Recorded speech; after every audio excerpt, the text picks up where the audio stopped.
ആദിവാസി ഭൂമി കൈയേറിയവർ അത് തിരിച്ചു നൽകണമെന്നാവശ്യപ്പെട്ട് റവന്യൂ വകുപ്പ് 77 പേർക്ക് നോട്ടീസ് അയച്ചിരുന്നു. ഇതിൽ 19 പേർ തമിഴ് കർഷകരാണ്.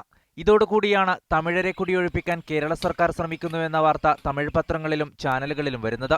ഇത് തമിഴ്നാട്ടിലെ വിവിധ രാഷ്ട്രീയ പാർട്ടികൾ കൂടി ഏറ്റെടുത്തതോടെ പ്രശ്നം സങ്കീർണമായിരിക്കുകയാണ്. DMK അധ്യക്ഷൻ കരുണാനിധി പ്രശ്നത്തിൽ തമിഴ്നാട് സർക്കാർ ഇടപെടണമെന്ന് ആവശ്യപ്പെട്ടു കഴിഞ്ഞു.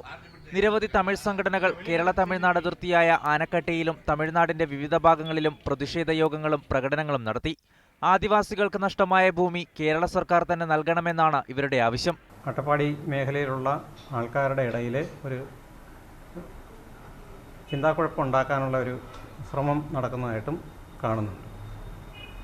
ഇതെല്ലാം അടിസ്ഥാനരഹിതമാണ് എന്നുള്ളതാണ് നമുക്ക് പറയാനുള്ളത്.